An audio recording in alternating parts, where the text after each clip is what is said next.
Our top stories today. Students in Belgium design sustainable, modular Smog Tower. ZEI platform accelerates path to sustainability for businesses and consumers. Top budget-friendly European cities for digital nomad founders. Hello everyone, I'm Lana. And I'm Mirko. And welcome to the first episode of Startup News. This YouTube show is hosted and directed by students and volunteers from Students' Business Incubator based in Split, Croatia.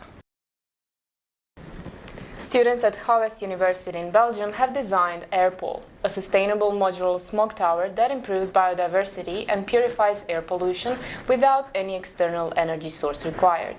Zachary Wardendork and Schmeid, who developed the concept, were studying sustainable cities and communities. After analyzing polluted locations in a city and the way they can solve air pollution and biodiversity, 3 students ended up at the Smog Tower. The design consists of a simple white concrete and only 3 basic parts: the cubicle, the foundation part, and the filter itself. Airpol is very easy to assemble, with cubicles stacked on top of each other and filters installed in place. For installation, the only has to dig a pit and fill it again and tap down once the foundation is in place. The flexibility of design also means that it can be moved over time and does not even have to be dismantled during work. Twitter Spaces, the company's new live audio rooms feature, is opening up more broadly. The company announced it's making Twitter Spaces available to any account with 600 followers or more, including both iOS and Android users. It's also officially unveiled some of the features it's preparing to launch, like ticketed spaces, scheduling features, reminders, accessibility improvements, and more. While Twitter Spaces' rival, Clubhouse recently launched an in-app donations feature as a means of supporting favorite creators. Twitter will soon introduce a more traditional means of generating revenue from live events, selling tickets.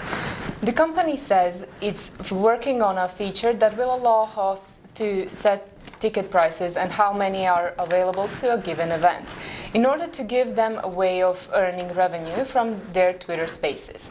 Only a limited group of testers will gain access to ticketed spaces in coming months, unlike Clubhouse, which has yet to tap into creator revenue streams. Twitter will take a small cut from these ticket sales. However, it notes that the majority of revenue will go to the creators themselves. The ZEI platform is the platform to accelerate the development of responsible citizens and committed companies. According to Noel Bauza, who created the platform, the problem is not a lack of will, but of information. For those who want to reduce their ecological footprint but don't know how to, ZEI hopes to convey no more excuses.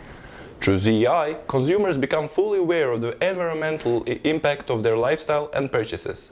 The platform also offers eco-responsible alternatives in many areas, including food, lifestyle and well-being, fashion, energy, transport, and housing. For companies, the platform has developed a tool that allows them to obtain a score measuring their environmental impact. The score takes into account environmental, social, and governmental criteria.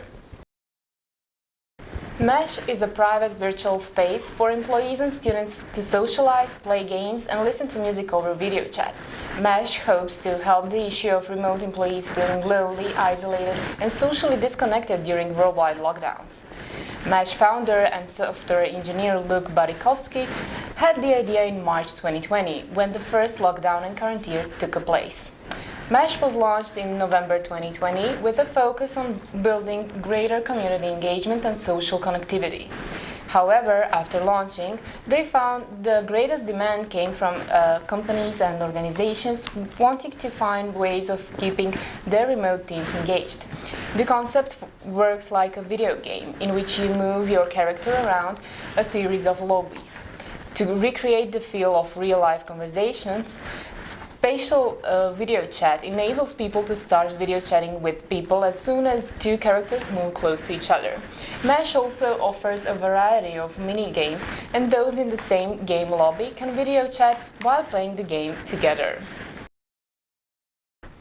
While digital art and fashion have some utility, at least in the virtual world, it's a bit harder to think of a practical use for a virtual chair.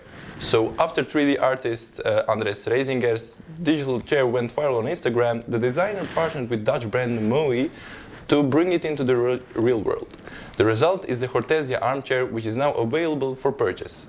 While the Hortensia is an amazing piece of design, it is also important because of the way it came about. According to Moe CEO Robin Bevers, the chair is the start of a new way of working for designers and brands.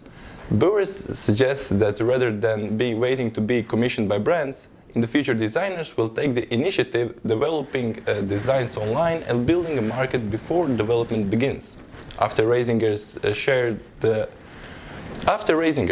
Hortensia chair on social media in 2018, the image went viral and prompted several order requests, although the chair with its unique texture was considered by many to be impossible to replicate in real life.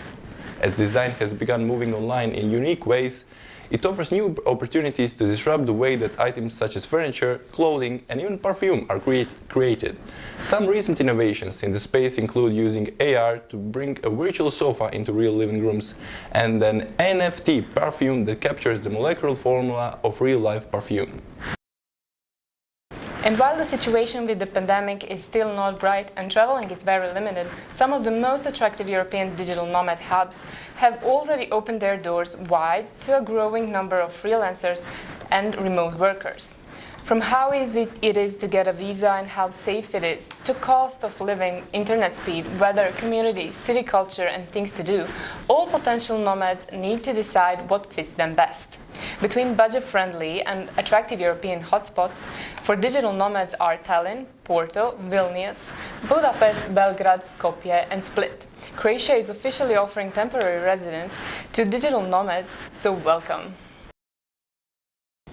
Fair, a multilingual digital bank and financial services platform, is launching to the public after raising $20 million in 40 days earlier this year. Founder Khalid Parek raised the capital from a group consisting of a number of immigrants, like he was 22 years ago.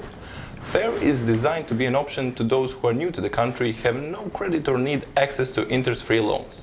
Among Fair's features are free international transfer, early access to paycheck funds, instant interest-free microloans, essentially buy now, pay later at the register.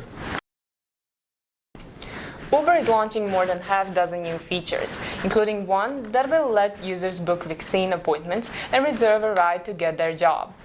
The numerous features that include vaccine booking, a valet service that will drop off a rental car, reserved rides and at airports that offer up to an hour of wait time, and options to pick up food during a ride-hailed route are all centered around Uber's core service of delivery and ride-hailing. The tabletop gaming industry has exploded over the last few years as millions discovered and rediscovered its joys. But it too is evolving, and the Last Game Board hopes to be the venue for that evolution. The Last Game Board is a 16-inch square touchscreen device with a custom OS and a sophisticated method of tracking game pieces and hand movements. The idea is to provide a digital alternative for physical games where that's practical. The advantage of the company is developing the touchscreens that can detect not just taps and drags, but game pieces, gestures, and movements above the screen. Imagine you can use your chess set at home, lift up and put down the pieces, and track the whole time like in-game with somebody. People have been discussing the importance of expanding opportunities for women in venture capital and startup entrepreneurship for decades. And for some time it appeared that progress was being made in building a more diverse and equitable environment. But new data indicates that the torrent of new capital has not been distributed equally, and that women have been especially double-tasked during the pandemic to take on more domestic responsibilities, in part due to sexist social expectations. That would be all. Thank you for watching our monthly news. See you next time.